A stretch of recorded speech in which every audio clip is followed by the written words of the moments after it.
এক জঙ্গলে মিনু তার দুই বোনের সাথে থাকতো। আর সব থেকে ছোট বোন যার নাম ছিল টুনি, আর বড় বোনের নাম ছিল পিঙ্কি টুনি।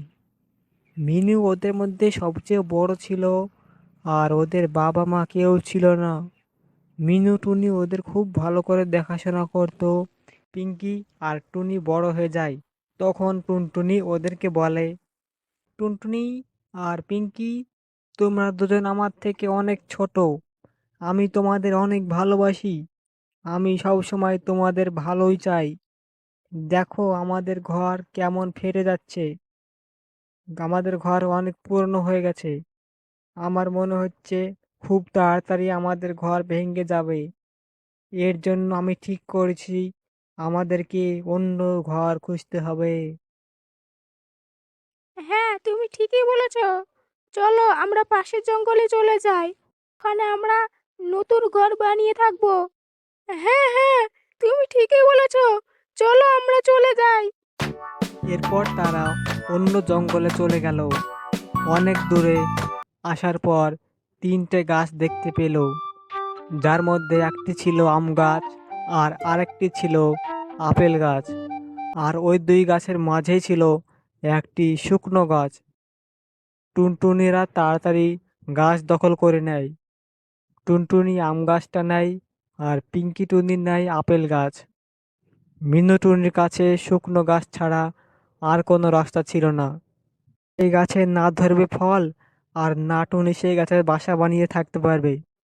তখন টুনিকে বলে, টুনটুনি, পিঙ্কি, আমি তোমাদের বোন হই না, আমি কখনোই চাই না যে আমরা আলাদা আলাদা থাকবো। চলো আমরা একসাথে ঘর বানিয়ে থাকি। আমরা আগে তো একসাথেই থাকতাম, এখন কিভাবে আলাদা হয়ে থাকবো? আমি তোমাদের ছাড়া আলাদা হয়ে থাকতে পারবো না। টুনি, আমি ভালো করে বুঝতে পারছি তুমি ভালো গাছ পাওনি, তাই এরকম কথা বলছো। তোমার সঙ্গে থাকতে আমি চাই না। আমি আমার গাছ পেয়ে গেছি, তুমি তোমার গাছ খুঁজে নাও। এরপর মিনুটুনি টুনটুনিকে বলে, টুনটুনি, তুই তো কিছু বল, তুই তো আমার সব থেকে ছোট বোন, আমি তো তোকে খুব ভালোবাসি, তুই আমার সাথেই থাকবি তো? না না, আমি তোমার সঙ্গে থাকতে চাই না। আর তাছাড়া আমার কাছে অত জায়গা কোথায়? এখানে আমরা দুজন থাকতে পারবো। তুমি তোমার জন্য অন্য গাছ খুঁজে নাও। এই বলে পিঙ্কি আর টুনি দুজনে গাছের উপর উঠে পড়ে। যে বোনেদের আমি এত ভালোবাসতাম, তারা আজ আমাকে এইভাবে ছেড়ে দিল। কোনো ব্যাপার না, আমি আজ থেকে এই শুকনো গাছেই থাকবো। আমার কাছে আর কোনো রাস্তাও নেই, আমি দুই বোনকে ছেড়ে যেতে পারবো না। এবার আমি এই গাছে জল দিব, জানি না এই গাছ আবার পাতা হবে কি। এই বলে মিনুটুনি রোজ ওই গাছে পানি দিতে শুরু করে।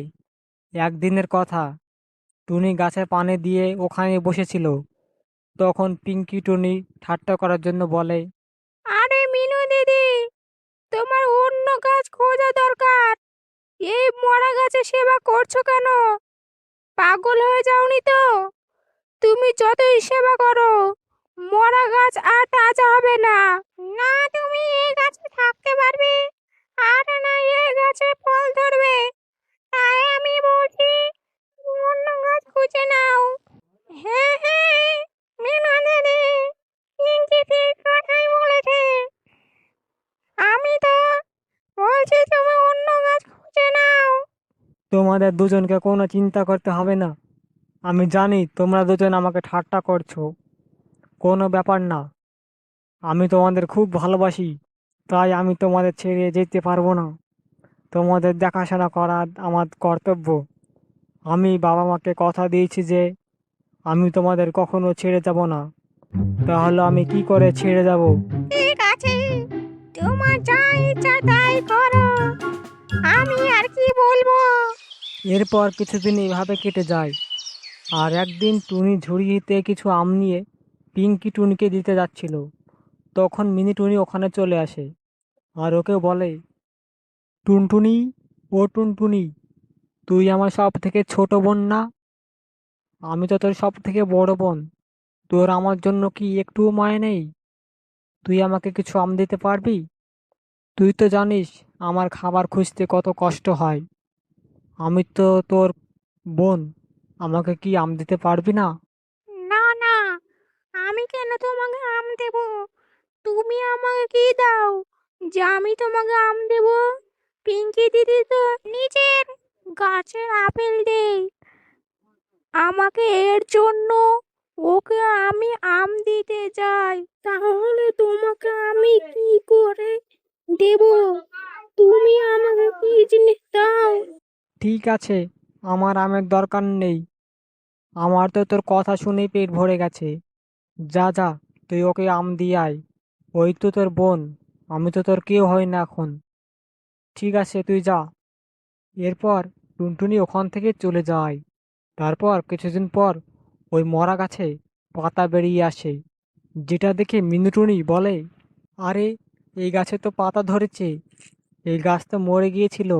অন্যদিকে টুনি আর পিঙ্কি দুজনে গাছ কেটে নিজের নিজের ঘর বানিয়ে ফেলে। এর জন্য ওদের দুটো গাছ শুকিয়ে যায়। কিছুদিন পর মিনুটুনি গাছে জল দেওয়ার জন্য যায়। তখন সে দেখে তার গাছে অনেক হীরা লেগে আছে, যেটা দেখে মিনুটুনি বলে, আরে, এই গাছে হীরা কি করে ধরতে পারে? তারপর গাছ বলে, হ্যাঁ মিনু দিদি, আমার গাছে অনেক হীরা আছে। আসলে আমি জাদুর গাছ। আমার দেখাশোনা না করার কারণে আমি শুকিয়ে গিয়েছিলাম, কিন্তু তুমি আমার দেখাশোনা করে আমাকে আবার বাঁচিয়ে তুললে। কিন্তু তুমি আমার দেখাশোনা করে আমাকে আবার বাঁচিয়ে তুললে। আমি তোমার ঋণ এই কোনোদিনও শোধ করতে পারবো না। এই গাছ তোমার, এই হীরা তোমার।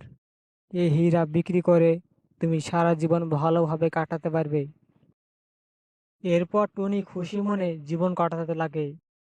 অন্যদিকে পিঙ্কি আর টুনির ঘর ভেঙে গিয়েছিল। তখন তাদের কাছে খাওয়ার জন্য কিছু ছিল না। তখন তারা মিনুটুনির কাছে চলে যায় আর এসে বলে, মিনু দিদি, আমাদেরকে ক্ষমা করে দাও। আমরা তোমার সাথে যা করেছি সব ভুল করেছি। এখন চোখ খুলে গেছে। আমরা দুজন তো ক্ষমার যোগ্য কি নয়, কিন্তু টুনটুনির কোনো দোষ নেই। আমি বড়, আমি যা করেছি ওটা তাই করেছি। ওকে ক্ষমা করে দাও আর ওকে তোমার সঙ্গে রাখো। আমাকে ক্ষমা না করলেও টুনটুনিকে তোমার সঙ্গে রাখো।